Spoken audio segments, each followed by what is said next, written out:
Hello there. You're listening to the Box Office Show. I'm Dylan Johnson, and there is no Ryan Hill, as I left him out in the sun too long, and unfortunately, he's evaporated. So we're just going to have to wait for the rain to bring him back. Today, I'm going to be talking about the box office numbers from last weekend and our box office predictions for this upcoming weekend, and then I will be reviewing the latest Wes Anderson film, The Phoenician Scheme.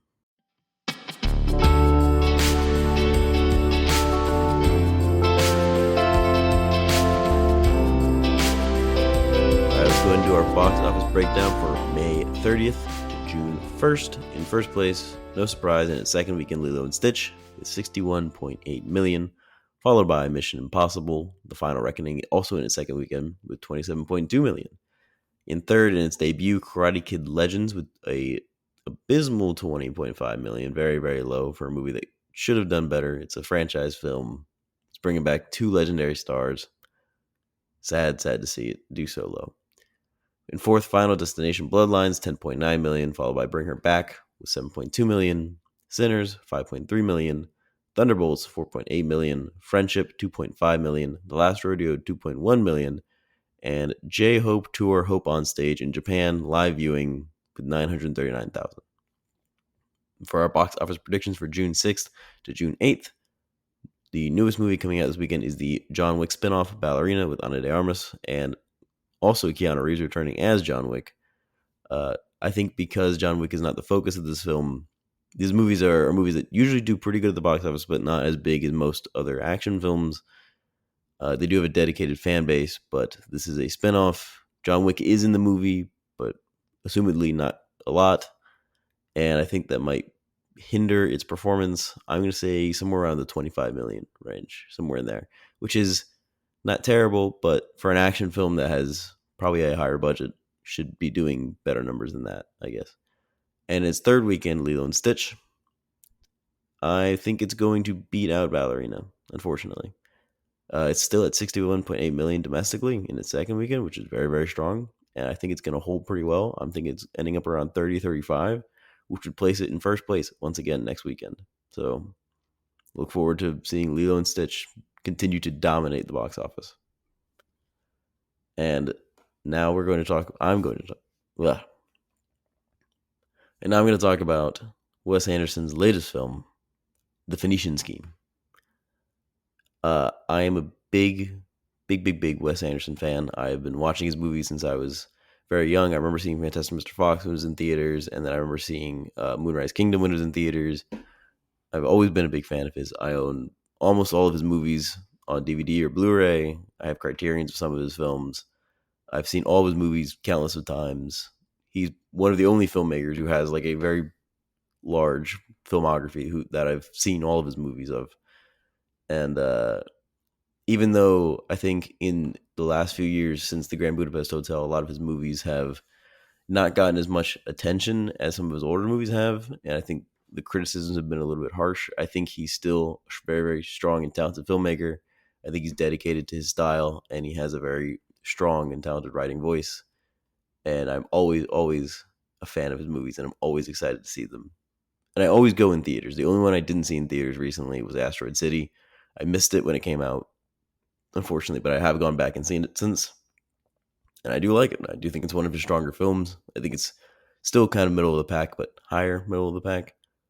And you know what? I should rank his movies once I finish reviewing The Phoenician Scheme. I'm just thinking about this now. I didn't think about it to do this earlier. So as I'm talking, I'm gonna come up with my ranking and find out where The Phoenician Scheme fits in there. And I think it will be biased because I haven't seen the Darjeeling Limited in so long. I haven't seen it in maybe 10 years. But we'll get to that. Let's start with The Phoenician Scheme.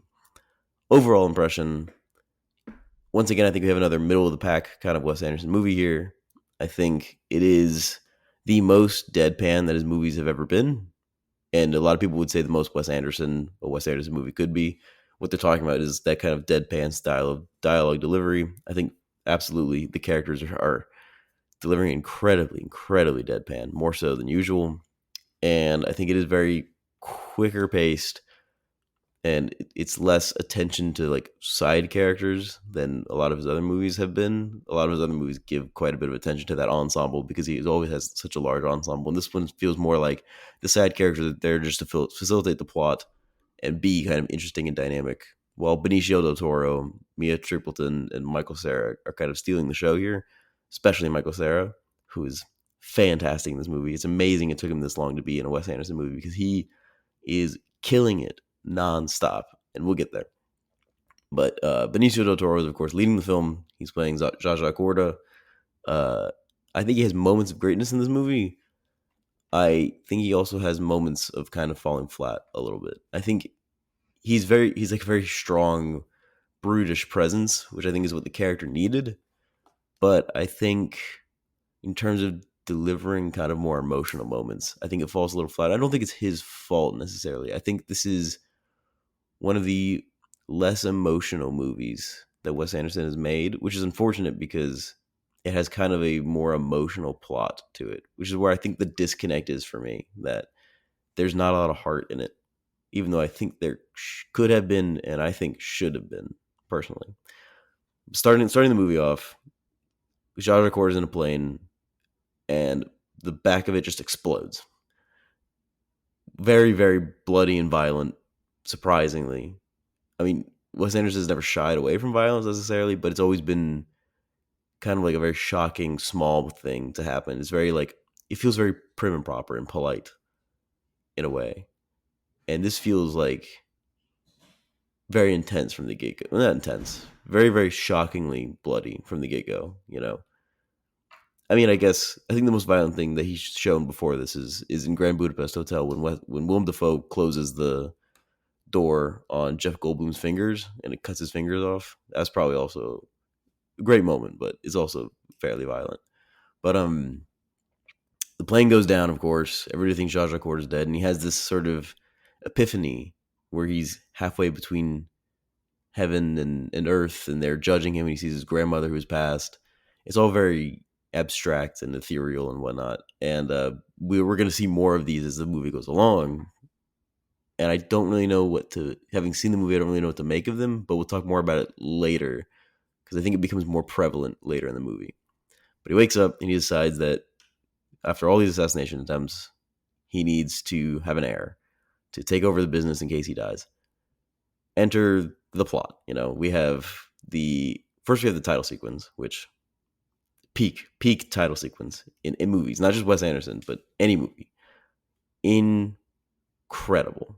Just the way the shot is framed for that whole title sequence, the way that everything is in slightly slow motion, the music that's happening. This is one of his better shot movies, and I think one of the best set designs his movies have ever had, which is saying a lot because his movies are always shot very, very well, and the set design is always incredible.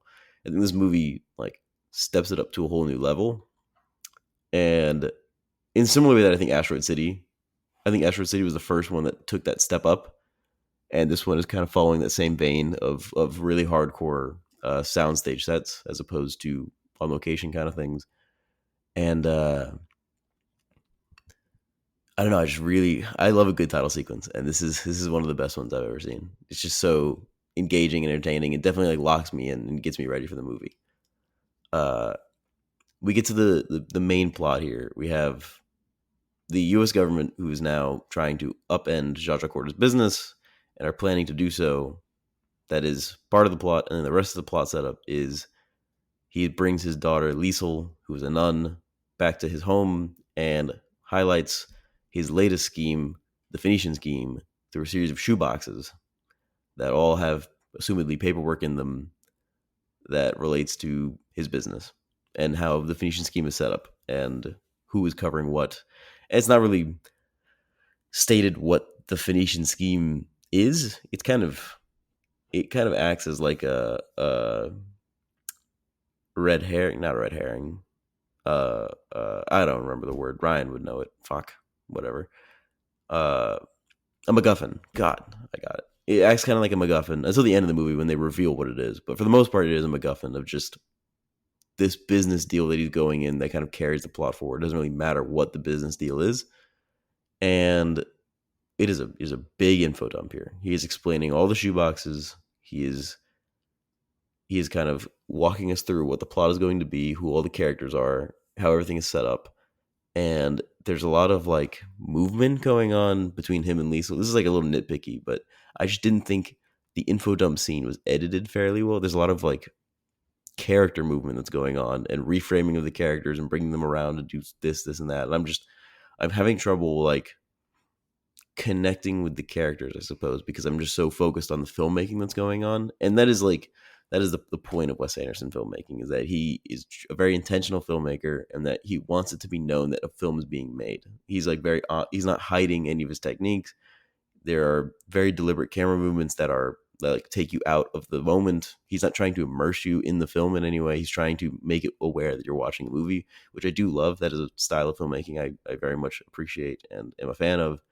But in this instance, where I am just trying to divulge the plot really quickly so that I can just get on with the movie because he's info dumping, it's taking me out of it a little bit in a way that I don't necessarily like, which I think is fair. And I think it could have been filmed better. I think the info dump could have been done a little bit better. He's usually very, very good at info dumping. And in this case, not so much. I think Grand Budapest Hotel is the best instance of an info dump because he weaves it into the story, because it's a girl reading a book written by a guy telling a story about another guy telling a story about another guy. Like, he like gives it so many layers that we become so removed from the actual story that it doesn't matter that we're hearing a story here. But in this one, it's just a guy talking to his daughter about this plan that he has. And I think it could have just been done a little bit quicker, a little bit more faster paced, and just get the mood going, I guess. But we get through that.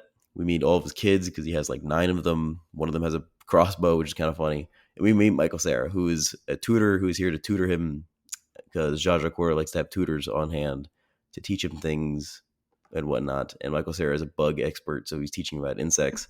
And Michael Cera steals the show. His name is Bjorn. He has like a Swedish accent. He's very, very sweet and a little awkward. And he's just absolutely fantastic. Every time he's on screen, I'm captivated. I think he's the perfect person to be in this movie, and I think he absolutely steals the show as a side character. I think he's fantastic.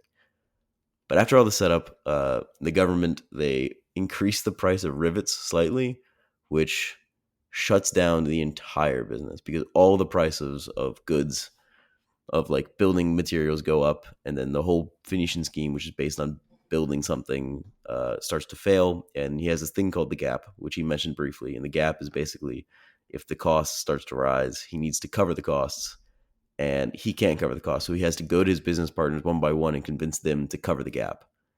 So he starts with the 2 brothers, Tom Hanks and Bryan Cranston. Great duo. I can't understand how Wes Anderson gets all of these fantastic actors into one movie. He has the best ensembles. They're phenomenal. But Tom Hanks, Bryan Cranston, great duo to put together. He meets with Riz Ahmed, who is Prince Farouk of whatever country they're in. And he's representing his father and his father's interests and the interests of the country, who are sharing an investment with these 2 brothers who are digging a tunnel in the country as part of the Phoenician scheme.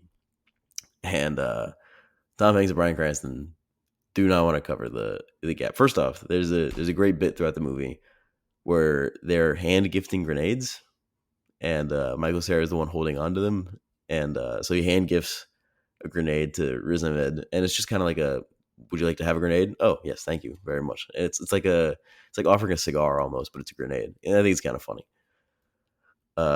They go into the tunnel. They meet with the brothers.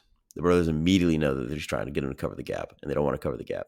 And they're going to bail on the whole thing, which is going to make the whole thing fall apart. And what I think is a strength of this movie is that it really is watching Benicio del Toro as Zsa Zsa Gabor kind of salvage this business deal that is falling apart.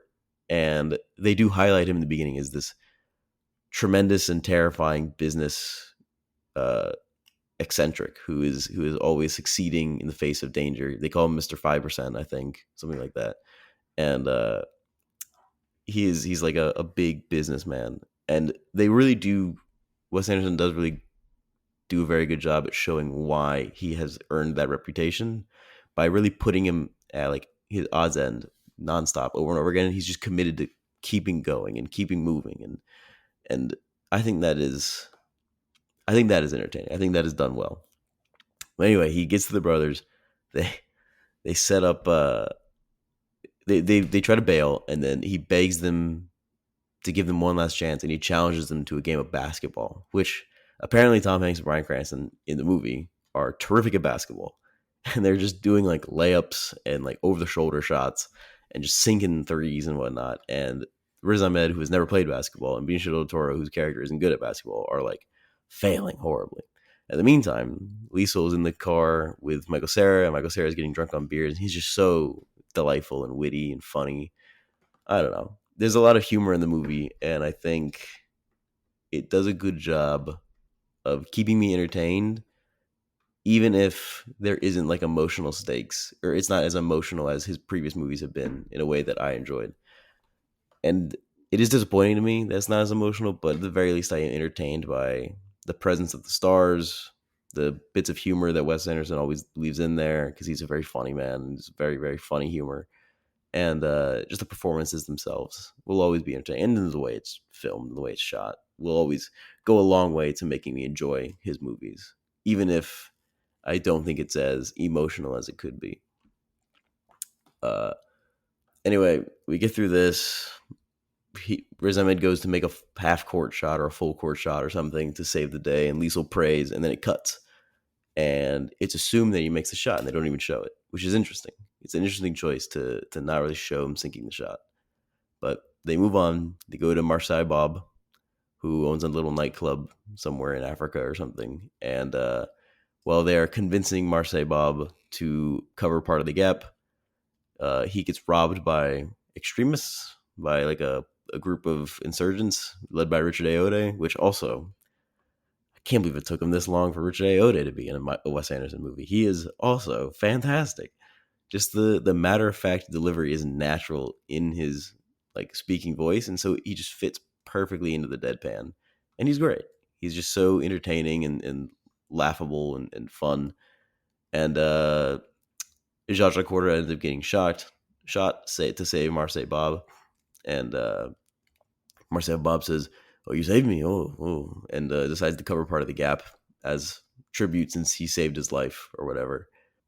And then after Marseille Bob and all the stuff at the nightclub, we get to the ship with Jeffrey Wright, and I think the set design or the shot, I think it might be a matte painting of some kind, but the shot of the ship where they're all standing there outside of it, once again, fantastic. The whole set design has it's so rich with color, and the movie's shot fantastically. It's for the first time in a long time. He has a new cinematographer. I think it's Bruno Delbonnel who's shooting these movies with him because his usual cinematographer has is off working somewhere else. So this is the first time in history he shot with a live action film with a new cinematographer, and I think his visual language is so well known now that it's almost indistinguishable from the other films that he shot with the previous cinematographer. He's such a commanding force over the camera. Wes Anderson does that.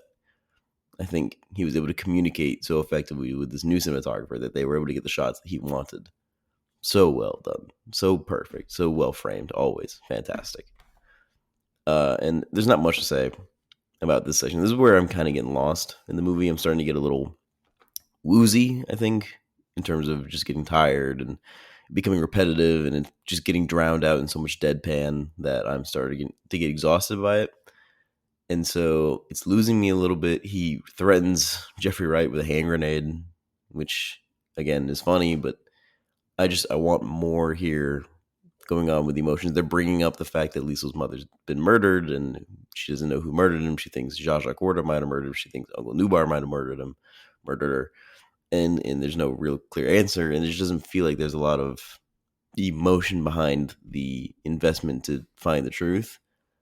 And I mean, his movies are always devoid of like really big explosions of emotion, but they're still there. You know, like it's not people like screaming at each other all the time, but you know, Moonrise Kingdom is full of emotion. There's so much love in Grand Budapest Hotel.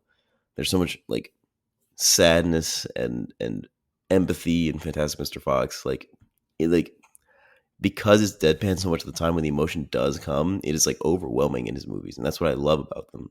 Life Aquatic has the same thing, and I think this movie it never has in the moment where like I become overwhelmed with emotions because of how deadpan it is. And it was the perfect movie to do it. They go full deadpan for so much of it. There's a lot of emotional stakes with the family, and I think Wes Anderson just never leans into it in the way that I want him to, unfortunately.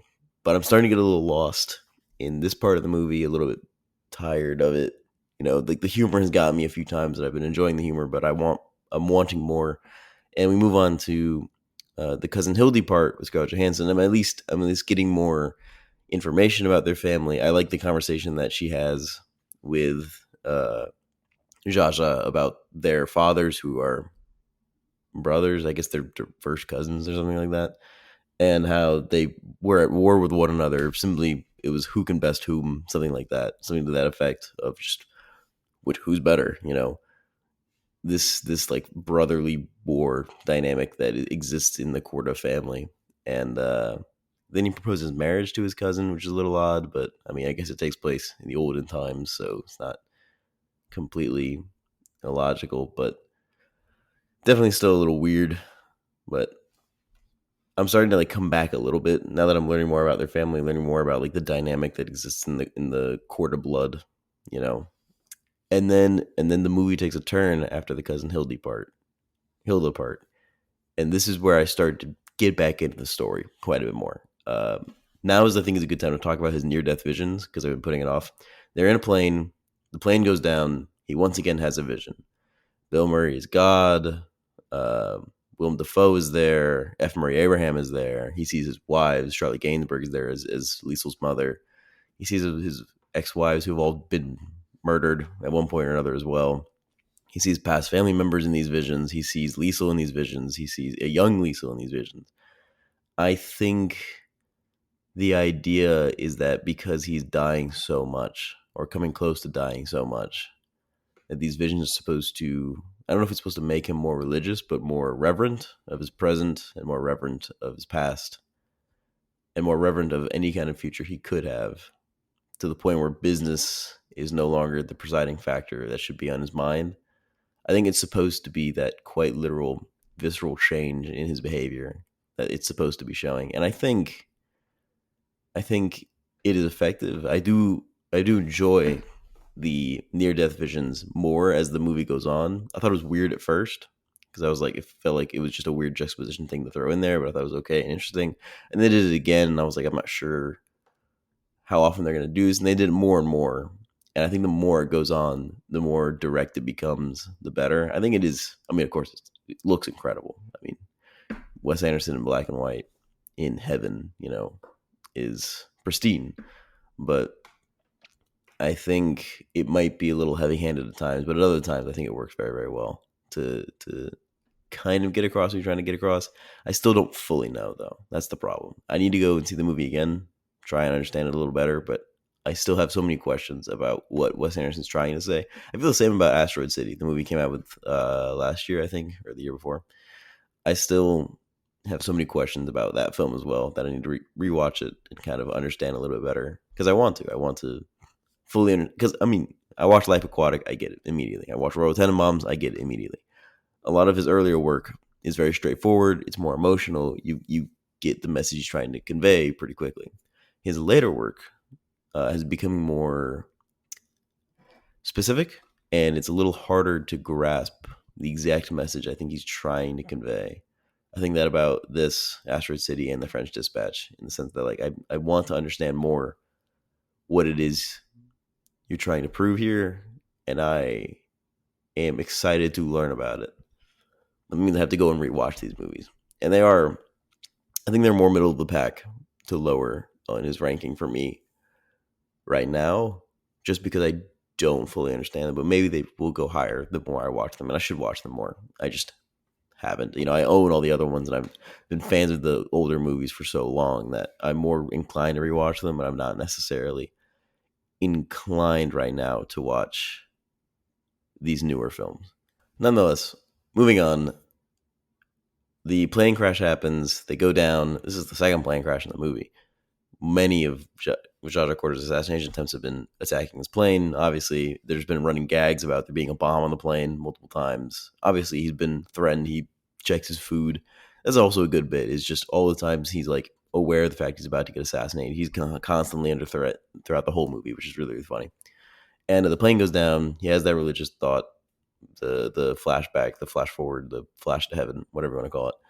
And he is now in the jungle, and it immediately shows that Michael Cera's bag has come open, and it's full of fake IDs, and he's just completely a double agent, which is like, I think it's been kind of implied this whole time that he's probably a double agent, but he just is.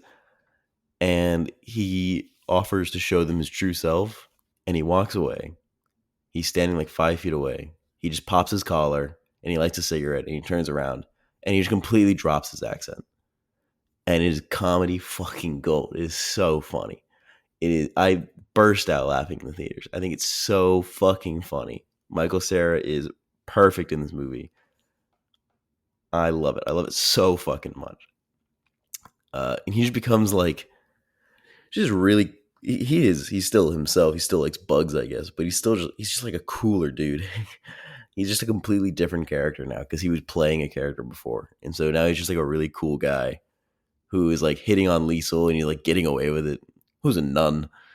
Zsa Zsa falls into quicksand and he dives in after him. Before he does, he just like grabs Liesel and kisses her. I mean, he's just like such a cool dude now. It's the turn is really, really funny. But they get rescued by Richard Ayoade. They go back. She is not allowed by the Mother Superior to return to the church. Liesel isn't, for some reason that I think is more just like plot armor of like making it unable for her to return. They open up a safe that belonged to Zsa Zsa Quarter's father that has the final shoebox in it, which I don't know why they keep everything in shoeboxes, but I think it's kind of funny. And then they go to the final meeting where they need to finally close up the gap. And all of the money relies on asking Uncle Nubar, who has been heralded as a demon, to pay off the final bit of the gap to be able to finish the Phoenician scheme. And it's Benedict Cumberbatch. He looks crazy. He looks absolutely insane. He has giant little eyebrows. He's balding, a giant goatee. He looks like a demon. They designed him very, very well. He's crazy looking. Also, Uncle Nubar is a awesome name. All the little details of this movie are very well done. And then they have like a long scene in there with Uncle Nubar where they're opening the shoebox and they're going through all the things that Zsa Zsa's father had left behind, pictures, family memories, things like that. They confront Nubar about murdering Liesel's mother, which doesn't really get anywhere. And then he demands that he pays the gap, and Uncle Nubar says no. So Zsa Zsa Quarter is like, I guess I'll just pay it myself. And so he's just going to give up everything. He's going to give up everything for the Phoenician scheme to work out, which is something he didn't want to do because obviously he's a fan of his wealth, and now he's about to give it all up. And then there's the reveal that Uncle Nubar is the person who's been trying to assassinate Zsa Zsa this entire time, and they start physically fighting with one another. And he asks him, Zsa Zsa asks Nubar why, and Nubar says, "You know why." And it's the same thing that cousin Hilda said. You know, who can best whom. It's all it really ever was, or really ever will be. It's just like, I think it's supposed to be the like curse of the Corda family that Zsa Zsa has to break in order to connect with his children, especially Liesel. And so he fights with Nubar, and then I think kind of wins and tries to leave, and now he's going to pay for the gap, and he's going to end it all, like end the whole Corda financial line and just give it all up. And really cool shot. Nubar is standing atop the Phoenician scheme model, which looks awesome, by the way. A really great little model that Wes Anderson and his production team designed. And he opens up a grenade. We've had grenades this whole movie. Chekhov's grenade. Finally, one gets used, and it blows up, and it blows up the entire model, and it just looks awesome. The whole room gets flooded. It is shot incredibly well. Anyway, we get to the final sequence, and Zsa Zsa has given up all his money in order for the Phoenician scheme to carry on without him. He's given up his stake. He's spent all his money to cover the gap. And he now runs a little restaurant, which earlier in the movie he talked about helping the cooks in the kitchen growing up, and then snitching on them to his father over something, and then his father firing them and him having no more friends anymore, which is very, very sad. But now he's back to cooking, and turns out he's a good chef, and he runs a restaurant with Liesel, and Bjorn is still there. And Bjorn is trying to marry Liesel. It just, I don't know. I did get emotional at the ending, which is odd because he's not very like strong. Like it's not like there's not really any gimmicks there. And I think this is why I like the movie more than I think I was going to. Like halfway through watching it, I was like, I'm not sure if I'm going to like this. But the ending brought me around because even without gimmicks, even with it, like being devoid of a lot of emotion, being very, very deadpan, I think the ending of the family, Jaja and Liesel and his sons all being together and just living this very simple life and being happy and content with it and just still being themselves while doing it, I think it still had some kind of an effect on me where I was just very happy and delighted to be seeing that. I don't know why, but I liked it. And I did tear up a little bit. So, in summation, I think it's a good movie. I think it's entertaining. I think it definitely has moments where it's a little sluggish. I think it is definitely devoid of emotion, which I think is mostly a fault. But I will say that the ending, I believe, comes around. It's wildly entertaining, very, very funny.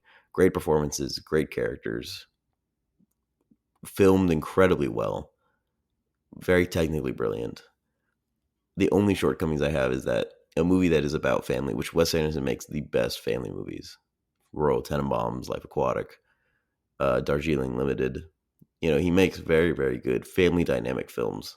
And he's kind of returning to form here with this one since God knows how long. And I was hoping it would stick the landing more with that family dynamic, but I don't know if it did. I don't know if it fully captured me, but the ending, I think, did bring me around to liking it quite a bit. I did very much enjoy that ending. Anyway, how many complimentary hand grenades out of 5? I personally am going to give it 4. I'm going to give it 4 hand grenades out of 5.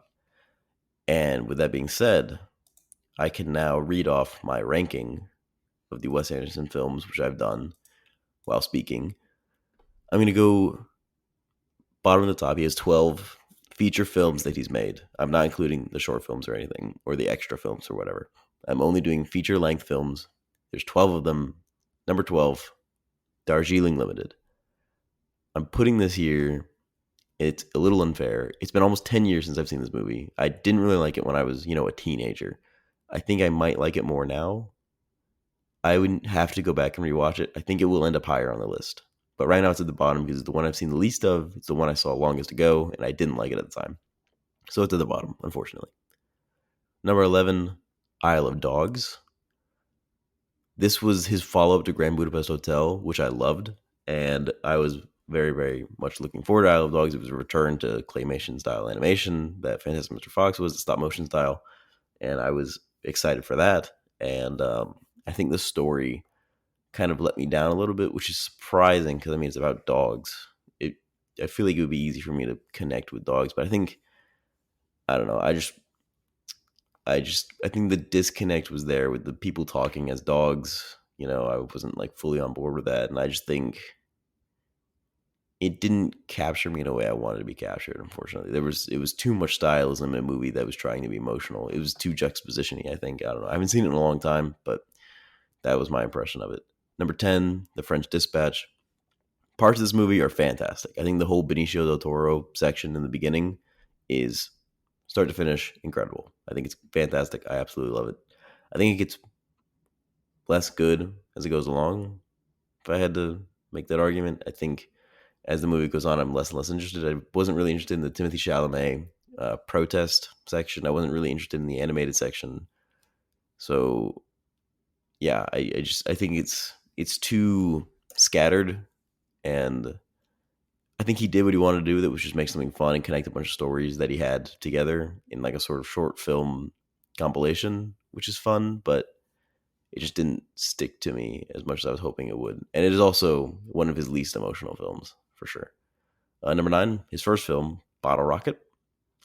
I haven't seen this one in a while either. It feels weird to watch because it doesn't feel like a Wes Anderson movie. It's his least stylized because it was his first film. Of course, it's very very low budget independent film.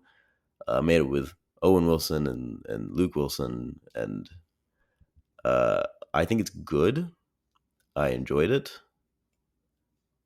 but it is still, I think, lacking in like sheer like entertainment. Like his comedy style, I think, is not as present in this as it is in other movies, which we'll get to. But I enjoy it. I think it's good. Number 8, The Phoenician Scheme. I'm putting this kind of right in the middle here, tucking in. If you want to know why, go back and listen to the previous 30 minutes of this podcast. Right about number 7, Asteroid City. I like this one just slightly more than The Phoenician Scheme, and I think the reason is because the storytelling he chooses to do is so bold. Everything he does is so interesting with the way he structures that story within a story. I think is very fascinating, and not to get too spoilery into it, but also I just think it's different than the themes he usually explores, and it's more about the creative process. And I think it's interesting to see how he views his own works of art, you know, and how he sees himself as a creator. I think that's interesting. I also think Jason Schwartzman is fantastic in Asteroid City. Number 6, Rushmore, his follow up to Bottle Rocket. One of his funniest movies by far. An immediate true intro into Wes Anderson, because this is fully his style. He's become much more realized in that Wes Anderson style, and is now like leaning into the comedy quite a bit more. It's such a unique story about like this savant style kid in like a prep school, and he's just kind of like annoying. And Jason Schwartzman, once again, fantastic in this movie as well.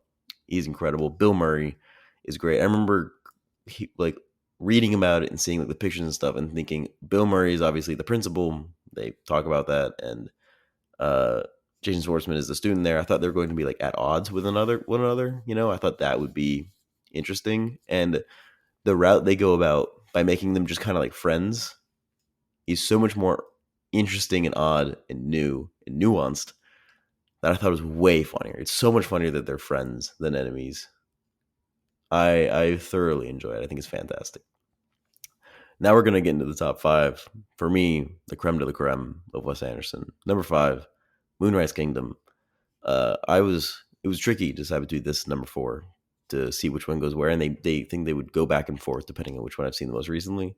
But Moonrise Kingdom was the first live action Wes Anderson I saw in theaters, and I remember I was in Boy Scouts growing up, and so I was in Boy Scouts at the time when I went and saw it, and it is just so delightful. Like the kids in this movie are such good actors. The story is so like wonderful. It's such a short movie too. It's only an hour and a half. Very very brief. Very very simple story of just kids on the run. And I think it's so much fun to watch the kids act grown up for so much of it. I think that was enjoyable to me as a child watching it, who was also in Boy Scouts, and seeing them do like all the scout stuff is so funny. Edward Norton's really funny in the movie. Bruce Willis is very like his storyline with the main kid is very emotional, I think, and I don't know, it's just enjoyable. Bill Murray is a riot as always. I really love Moonrise Kingdom. Number 4, The Life Aquatic. Again, depending on which one I've seen, this might swap with Moonrise Kingdom, but I love both of them. The Life Aquatic was one of the first of his movies that I saw, like went and bought and saw on my own, like at home, because it came out when I was 5 or 6 or something like that. I was very, very young. And it stuck with me, even though it's like, for a lot of other people, it's middle of the pack, or it's like lower in the list for whatever reason. I think for me, it hits so outstandingly hard. I think the comedy is on another level compared to some of his other movies. I think the stylism of the design of like the ship and the design of all the suits, I think is all fantastic. And I think Bill Murray, this might be my favorite performance of his. I just, he leads the movie with such a carefree throwaway that I think he is like the ideal lead for a Wes Anderson film, and he's showing it in here. There's every movie has its lead, except for Royal Tenenbaums has a few, and I think it's hard to be a Wes Anderson lead because you're just carrying so much on your back in what is supposed to be an ensemble film. And I think him in this movie, Ray Fiennes in the Grand Budapest Hotel, and uh, Gene Hackman in the Royal Tenenbaums are the perfect leads in his films because they knew exactly what they needed to be done, and they carried it out to their extent. I think it's fantastic. And Bill Murray in this movie, in Life Aquatic, it's so subtle, but I'm like understanding so much about his character all the time. I understand his insecurities because they're just so on the surface. I understand like his shortcomings. I understand like why he's just depressed the whole movie. I understand why he's depressed. And besides that, just wildly entertaining and very, very funny. Number three, top three, all fives from these movies. Number three, Royal Tenenbaums. I rewatched this a couple weeks ago. It is incredible. It is iconic. All of the characters, all the performances are fantastic. Ben Stiller is going crazy in this movie. I can't believe he hasn't been in a Wes Anderson movie since. I find that deplorable. And he is just so like attuned to what that character needs. Everybody is like performing their character so well. Owen Wilson is ridiculous. Luke Wilson is incredible. I can't believe he doesn't get more roles, especially nowadays. I mean, Luke Wilson is like a tour de force in this movie, and Gene Hackman and Angelica Houston are like leading the pack here with extraordinary excellence. The fact that Gene Hackman wasn't nominated for an Oscar for this is atrocious because he is absolutely phenomenal, without a doubt, in this film. I adore the Royal Tenenbaums. I think the dynamic of the family is entertaining. I think the comedy is like at its peak here, just about. Absolutely delightful. Number two, Fantastic Mr. Fox. This was the first Wes Anderson movie I ever saw. I saw it in theaters as a kid with my family because obviously, Wes Anderson or not, Fantastic Mr. Fox is a very iconic story. It's now an animated movie. It's for kids. We're always going to go see it, regardless of the fact that it was Wes Anderson. And I don't know, there's just so many jokes in here that my mom and I would reference all the time. The animals saying cuss at each other instead of actually cussing, like the cuss are you, the cuss am I, and then like growling at each other was really, really funny. The rat, Willem Dafoe's the rat, is an iconic villain to me. Him saying "it's my job" is an iconic line to me. It like clicked in my head being a kid watching this movie. It clicked that this was a movie that, yes, it's for kids, but it's not talking down to me in any way because I'm a kid. It's just entertaining me. It's entertaining. I understand the characters. I understand their motivations. I understand why Ash is upset. I understand why Christopherson is like a threat to him in a way. Like as a kid, I understand why Mr. Fox wants to do this thing, why he's having this like midlife crisis. Like I understood everything so well. It's just as a little kid. And I appreciated that. I wasn't like handheld through it. I appreciated that I could just enjoy this movie and find it funny and find it entertaining and not have to like be told exactly what to think. And it just felt so advanced to me as a little kid. And I still think it is. And I love it. And number one, of course, my favorite Wes Anderson movie, Grand Budapest Hotel, without a doubt. I mean, it's just the best. It is some of the best story structure I've ever seen. Layering it as a story within a story within a story, I think is incredible. It like the depiction of Monsieur Gustave is fantastic. Ray Fiennes leads this movie with excellence. He is incredible in this. It is uproariously funny at times. It is dark. It is scary. It is heartbreakingly romantic. Everything to do with Zero and Saoirse Ronan is just so beautiful. The shot of Saoirse Ronan with the lights around her, behind her. Oh my God, Agatha. Her name is Agatha. My dear Agatha. Oh God, I'm like swooning thinking about that movie. The production design, the style, it is just pure excellence. I absolutely love it. Anyway, those are my Wes Anderson movies ranked. Obviously,